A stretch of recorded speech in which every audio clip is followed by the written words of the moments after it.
नमस्कार लाडक्या बहिणींनो, डिसेंबर महिन्याचा हप्ता खात्यात न आलेल्या लाडक्या बहिणींसाठी एक अतिशय दिलासदायक असा अपडेट आहे। लाडक्या बहिणींनो, नोव्हेंबर आणि डिसेंबर महिन्यामध्ये बऱ्याच साऱ्या महिला लाभार्थ्यांच्या खात्यामध्ये लाडकी बहीण योजनेचे निधी वितरित करण्यात आलेला नव्हता। यांच्यासाठी आपण पाहिलं तर वेगवेगळ्या जिल्हाधिकारी कार्यालयामध्ये असेल, तहसील कार्यालयामध्ये असेल किंवा रास्ता रोकोपर्यंत घटना या ठिकाणी घडलेल्या होत्या।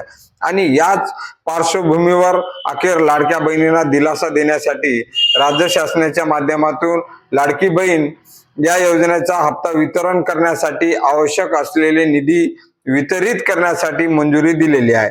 लाडक्या बहिणींनो, नोव्हेंबर महिन्याचा हप्ता वितरित करत असताना अतिशय अल्प प्रमाणात निधी उपलब्ध करून देण्यात आलेला होता आणि साधारणपणे 55% ते 60% पर्यंत महिला लाभार्थ्यांच्या खात्यामध्ये हप्त्याचं वितरण करण्यात आलेलं होतं। डिसेंबर महिन्यामध्ये सुद्धा उपलब्ध असलेला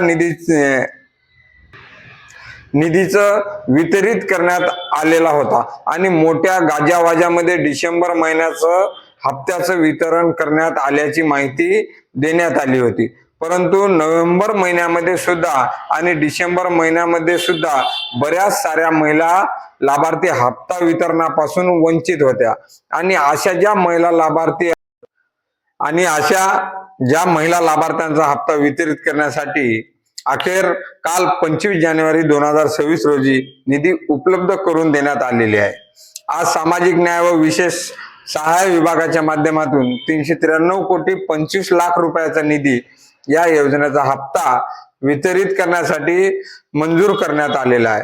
लाडक्या बहिणींनो, हे झाला आता GR च्या संदर्भातील आणि हप्ता न आलेल्या महिलांना दिलेल्या दिलाशा संदर्भात। आता यांच्या व्यतिरिक्त सुद्धा जर तुम्हाला हप्ता आलेला नसेल तर तुम्हाला एक महत्वाचं असं काम करायचं आहे।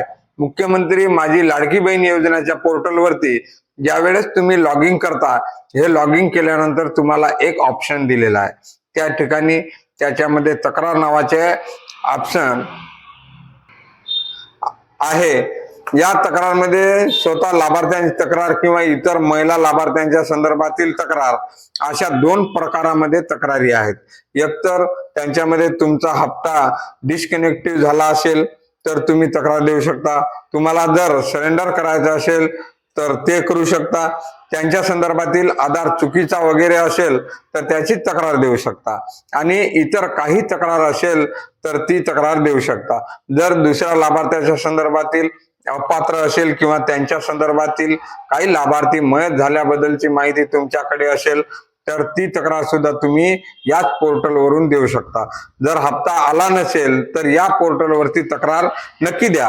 जर तुमचे हप्ते येत नसतील तरी सुद्धा तुम्ही या पोर्टलवरती तक्रार देऊ शकता, जेणेकरून तुमचा हप्ता का येत नाही याचं कारण तुम्हाला समजेल। लाडक्या बहिणींनो, मुख्यमंत्री माझी लाडकी बहीण योजनेच्या संदर्भातील एक महत्वाचा असा अपडेट होतं, ज्याची माहिती आपणास नक्की उपयोगी पडेल अशी आशा करतो। भेटूयात नवीन माहिती आणि नवीन अपडेट्ससह।